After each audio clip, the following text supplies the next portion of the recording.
Hello, everyone, and yes, welcome to the DYA Network that we call Network Nation. I'm again your host, David Edwards, and I'm excited, as everyone knows, I'm excited every week to introduce our guest. But I'm excited today because our guest has found his passion at a young age and is truly doing his life's purpose. For over 2 decades, he has impacted the lives of young girls and boys, helping them attend college on athletic and academic scholarship. He coached girls basketball in Columbus, Ohio, and he and his wife, Karmen, co-founded Central Ohio's Take ABC basketball program. He has been a chaplain for several high school sports teams and led workshops and speaking engagements discussing his vast knowledge and experience working with young athletes and coaches. Currently, he is the director of the Central Ohio Fellowship of Christian Athletes and is the author of several books, including Boys Won't Be Boys, Encourage Boys to Live Uncommon Lives in a Common World. Today, he is here to discuss his most recent book, Uncommon Athletes, Lead the Passion, Ignite Your Purpose. Let's give a warm Network Nation welcome to our guest today, Coach Tim Brown.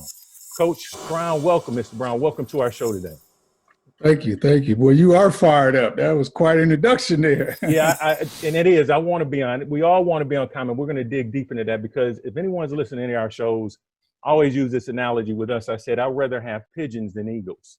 We need to build the leadership from those components. Everyone, we're going to dig deep into that.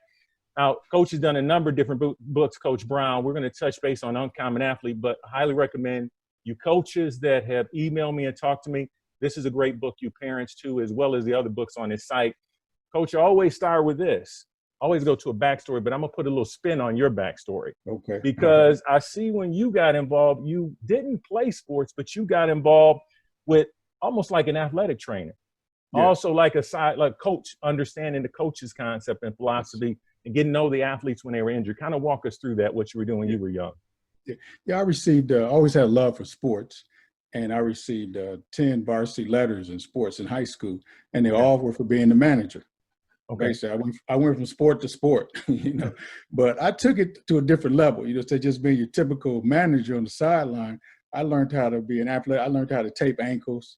So I was kind of the trainer as well as the manager. And so I got to see guys, I got to see two things. When you're the manager, you hear coaches and you get to see coaches in a different light.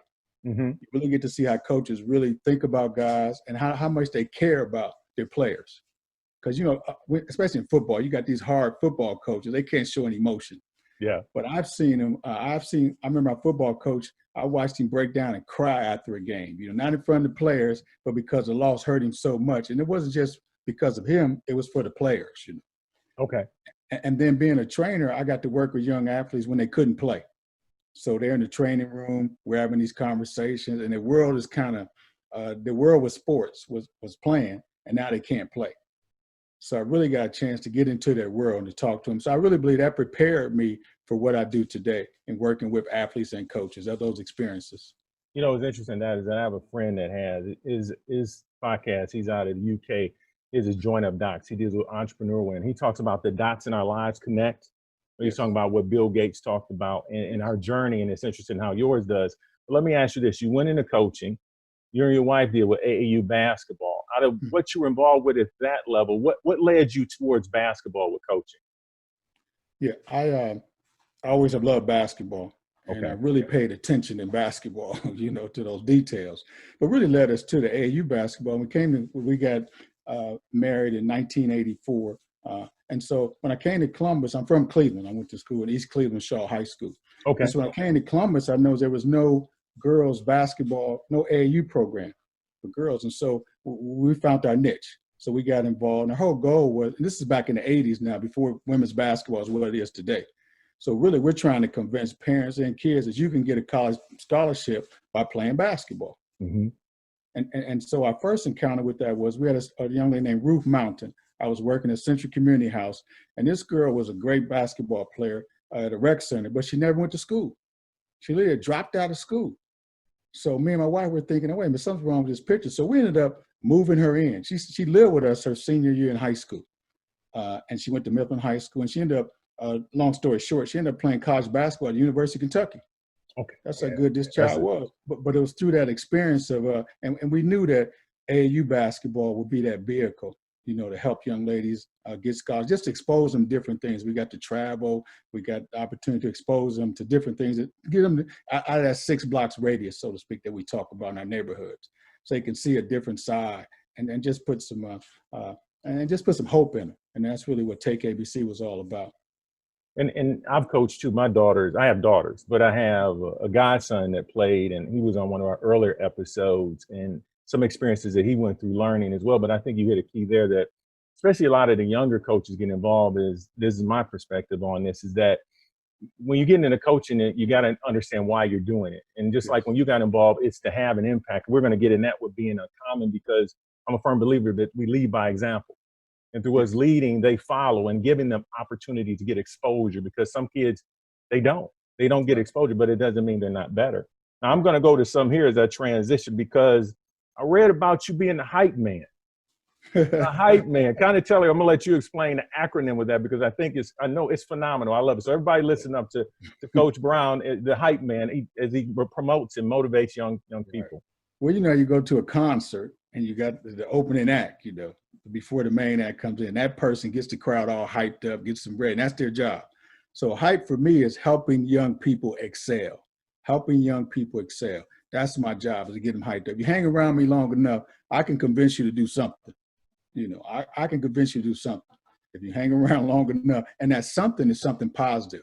I believe the Lord's given me a gift to bring out the best in young people, to find out what's inside of them and help bring that out in them. But the other side of that is, Brother Edwards, is not just hyping them up and then leaving them. There you go. Yeah. See, we do that too much. We hype young people up, get them all excited, and then we're gone. I made a commitment. I've been involved with Fellowship of Christian Athletes, working in Columbus Public Schools, and worked with inner city kids for the last 20 years. I've been on staff for 20 years. And prior to that, we did the AAU program. So I've been around.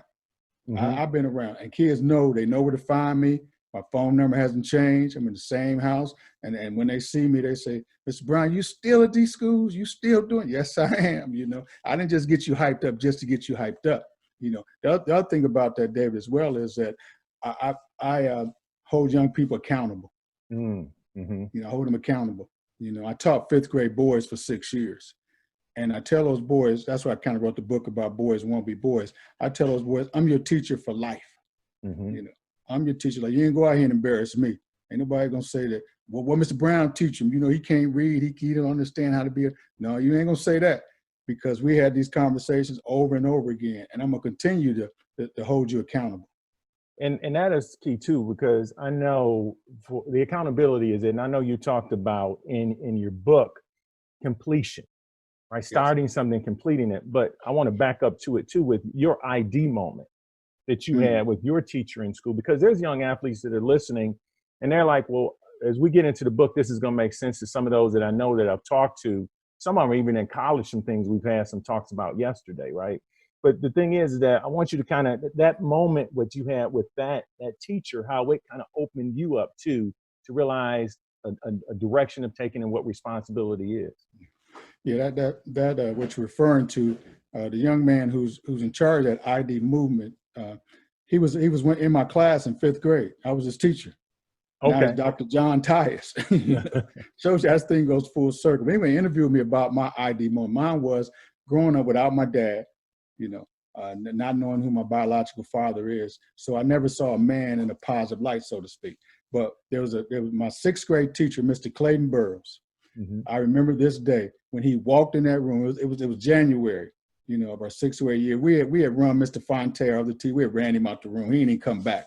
I apologize, Mr. Fonte. Now he didn't come back. But Mr. Burrows walked in the room.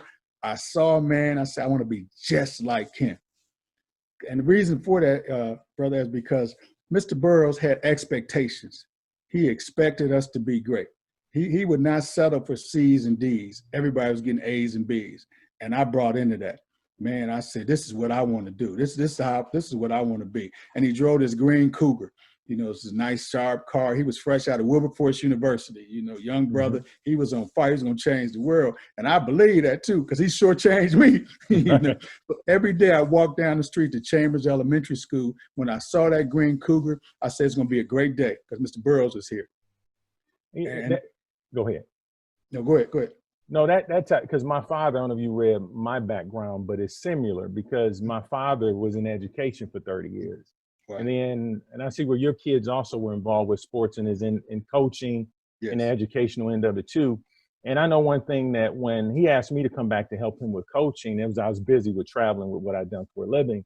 He said, you can just take time out. And I was in my late 20s because you're at that age where you can connect. All you need to do, and coaches listen to this, get involved. This is me speaking on me, is that he said, be you, be who you are. And like you said, that car and all, because some kids will say, well, wait a minute, you're not a pro athlete. You're not an entertainer. You're not at this level, but I want to know what you do for a living, the way you conduct and carry yourself. Yeah. Who are you? And I'll tell you to today, what feels good to me is when I've had young men that are now, man, time is flying, isn't it? That are in their 30s now, that have run into me. And when my father died, they did. And the seeds that were planted, we never see the growth of that tree. And they come back to say the impact it's had on their lives. Right. Makes a big difference. Yeah. Now, this I want to lead into with you is the book. Is two things stand out I really want to go over is the word uncommon, right? When we talk about uncommon, what is the athlete? And I'm gonna let you explain the book, but also completion, the importance of completion with something. Because I heard you talking about, and adults, we do this too. People start something, we don't finish it, the importance of completion. Kind of tell them a little bit about the book. Yeah, I think we have a generation now where we just have too many choices, just being perfectly honest, You know, we grew up, we didn't have all these choices. We couldn't leave one school and go to the next school, or we get mad at a coach, we're gonna go play somewhere else. No, that wasn't happening, And we were brought up in an era where when you started something, you finished it. You didn't stop halfway through. And so I wrote the book about being an uncommon athlete, and the word I use is passion. Because, we talk about gifts all the time, but I really believe when someone is passionate about something, they'll complete it. They'll complete it when they're passionate about. So I took the word in the book, passion, and we talk about uncommon preparation, uncommon adjustment, attitude, uncommon sacrifice, uncommon selflessness, uncommon integrity, uncommon overcomer. And the last thing is you got to have some nerve.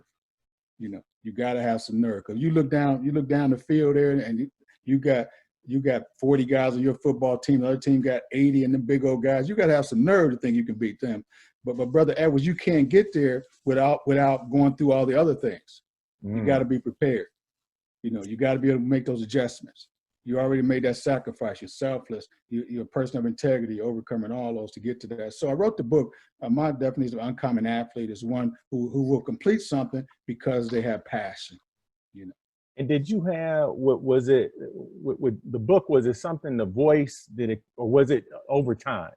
Because sometimes people I've heard it is that, just like me with the podcast, we're doing this here, is that we wanted to bring a network of people from around the world that have a passion and want to have an impact on the lives of young athletes. But it took time. It's like, and getting out of the comfort zone, that's what I want to talk to you about too, was it over years that voice was saying, I need to go, I need to do this? Or was it, I'm doing it right now, let's make that decision, let's write the book today? Well, it was over time. And the time was, I got tired of seeing guys who talk about what they're going to do, that they're going to do this, they're going to do that. And then I watch athletes, the game starts, especially football is a good one for that. Everybody's so hyped up when the game starts. I mean, them guys sweating, they hitting each other upside the head, they gonna hurt somebody. Right. But then you get down 10 points, you get down 2 or 3 touchdowns. What happened to the passion? What happened to the fire? What happened to that? And the Lord just dropped in my spirit. The reason that happens is because, first off, you're not prepared. And then you're not willing to make that adjustment. It don't look the same way it looked on tape, and you haven't really put the sacrifice in. Because you and I know when you sacrifice for something, when you worked hard for something, you're not going to quit. You're not going to quit. I went to college and my mother just sent me away. I don't know, she gave me $20 or whatever, and after, getting through that, I was coming home with a college degree. Because I know the sacrifice, first off, that she made, and I made that same sacrifice, that same deal. And so, and that to me, that's an uncommon athlete. You got to be selfish. You got to leave your ego, all those things. But Brother Edwards, the other thing that being an uncommon athlete is about life. It's written for life. All those principles. And that's what I wanted to get into it about is the principles themselves, and really looking at it is, in order to be uncommon, we got to get out of our comfort zone. Yes, I would say, because to follow the flock, and I will use this in our analogies I've done on some previous episodes. Everyone knows I talk about eagles and pigeons. It's easy to follow that, but to go against the grain, to be different, to stand out is something that can be difficult. I was listening to an architectural engineer to show me, my wife watches, where they design some of the best design houses in the world. So these are supposed to be some of the best architectural engineers in the world. And one architect said that I want to design something that if you like it, if you don't like it, you see it versus it not being seen at all. So he's not concerned about the way you view it, but he's going to let the beauty of his art be seen. But I think it's important for that. But how is it important for them to, with purpose, have self-identity, understanding who they are and their belief system as our foundation? Because if I don't know, then how can I develop without truly knowing who I am? I can't be uncommon if I have a common mindset. Right.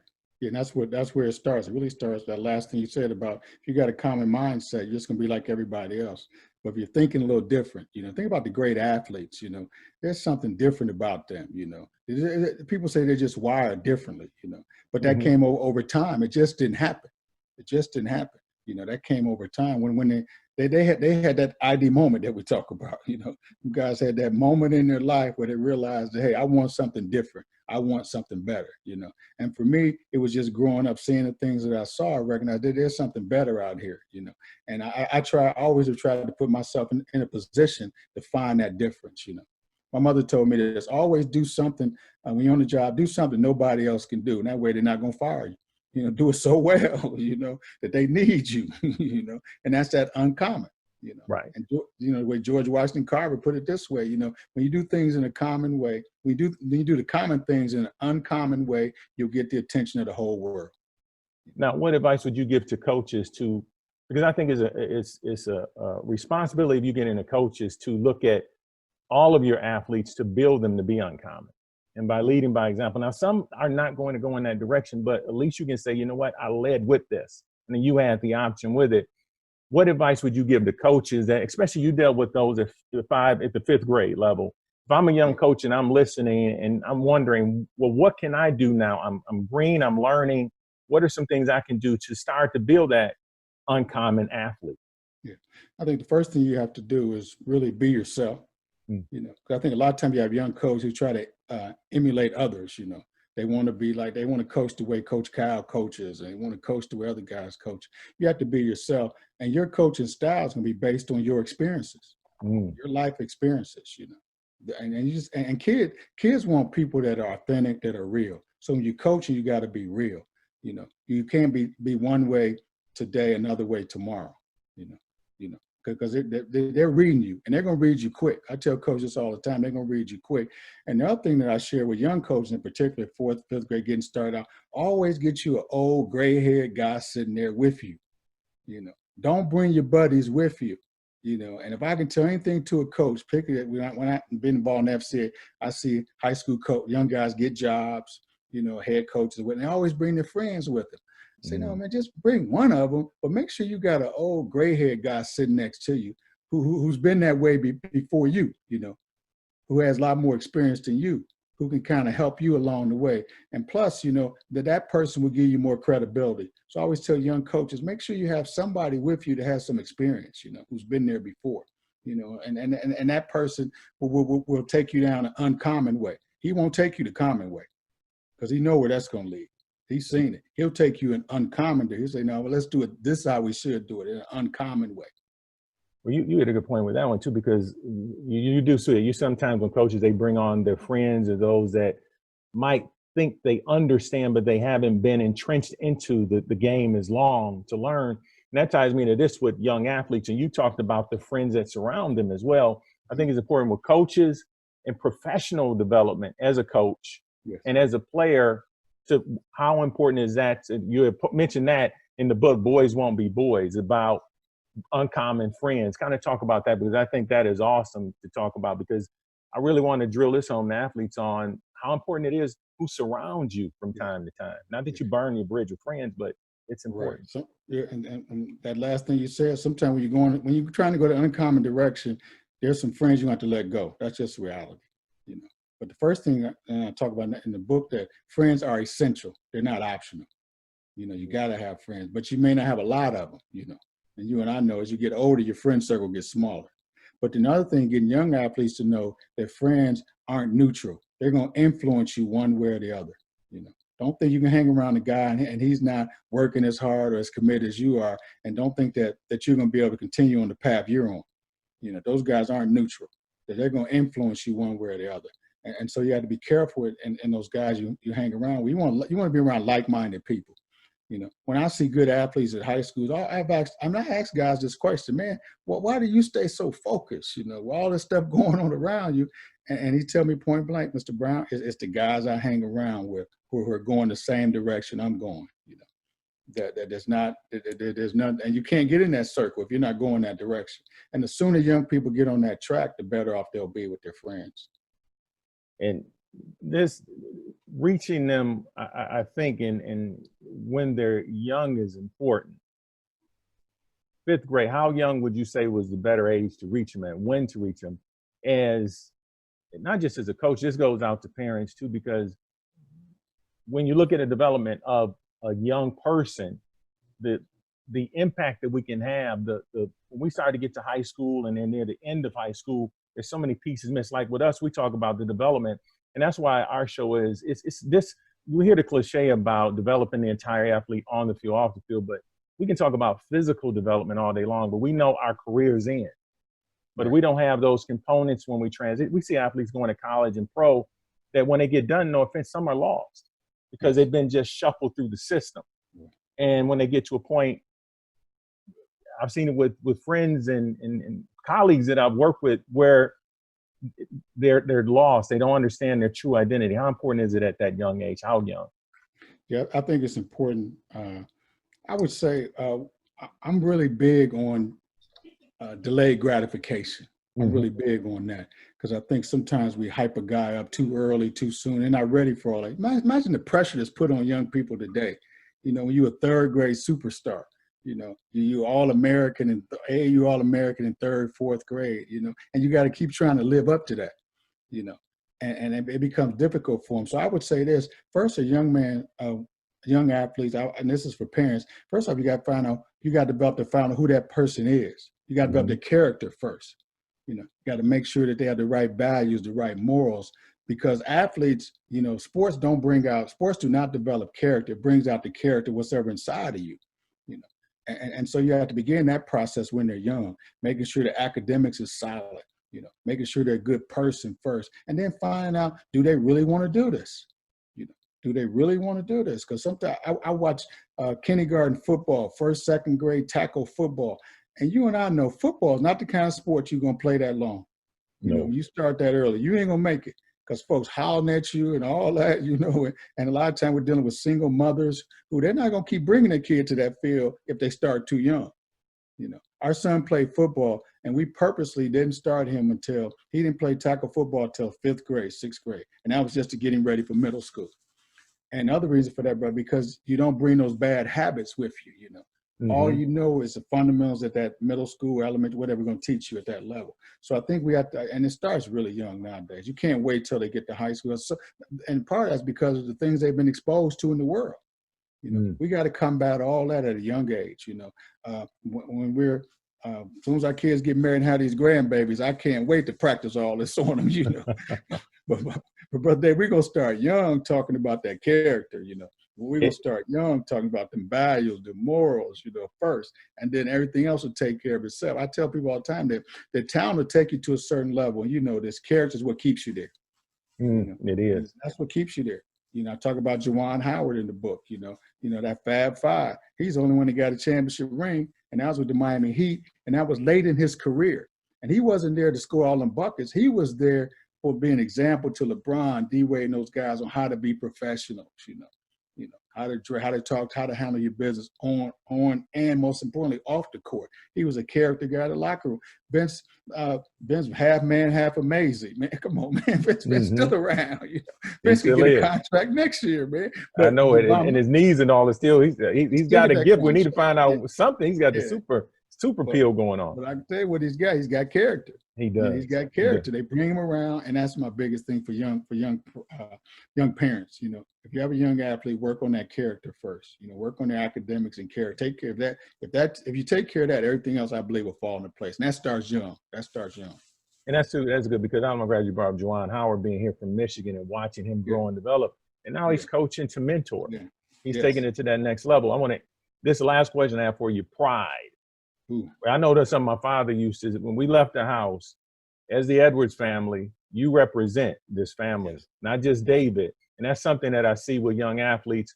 And I even, boys, girls don't make a difference because I have all daughters, but everyone, I always tell them this, is that it doesn't matter how much you have, it's what you do with what you have. I don't care if you have one shirt, one pair of pants, they will be ironed, they will be clean. I don't care. You will go out a certain way. My grandmother wouldn't let me leave without my belt on right. And so now I see, as coaches, I think it's highly imperative as a coach is that when you're athletes, first of all, you're on time. Yes. And first of all, you lead by that example, because if you're not, and you kind of touch base on your experience there, because I do think that it's generational. I talked to my wife and we're on the same page with a lot, but it's our upbringing from those generations. And I see it it's being lost. And that's why I think it's important to get this message, the awesome things that you're doing out here as well.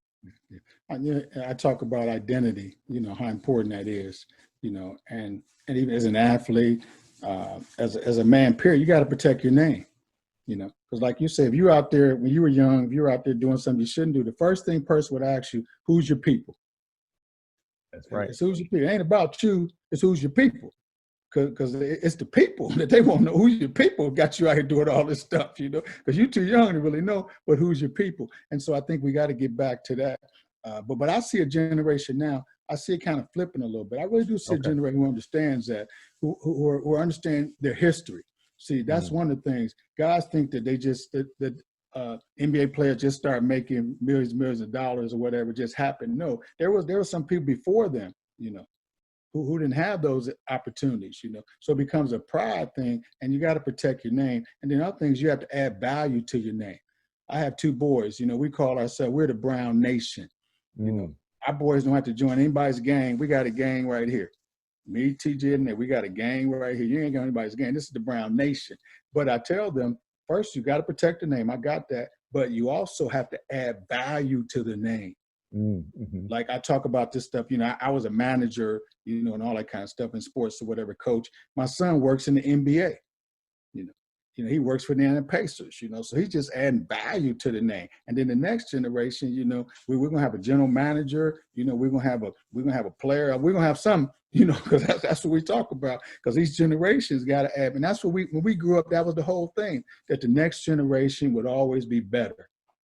That's what our parents talked about. That's why they worked so hard. And that's that pride thing. It goes back to that pride. It goes back to that pride. But the other side I'm leaving with this about this pride is you got to watch your ego, and ego is just edging God out, and that's where that selflessness chapter comes out in the book. And that's one of the best chapters in the book that people have told me is when I talk about selflessness, not being selfish, but selflessness, playing for the guy next to you, really understanding that, thinking about guys better than yourself. All that comes into play in that pride thing. And see, that is excellent information. And it leads us to that point of the show. We're near what we call a motivational moment. Similar to the NFL's 2-minute whistle warning.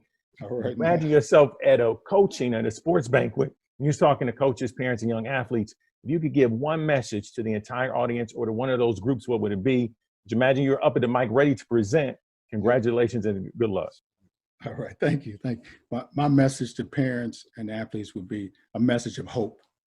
We're living in a world, living in a country where if you look around, you're thinking that how is this going to work out? But my message would be hope. That message would be for us to inspire athletes, parents, coaches to keep dreaming. Keep dreaming. Don't give up on that dream. But whatever God has given you, work that dream. Be passionate about it.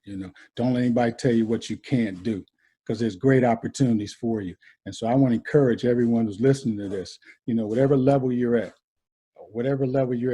aspire to be better. Good, better, best. Never let it rest till the good becomes better and the better becomes best. Now, thank you all, and go out and get it done.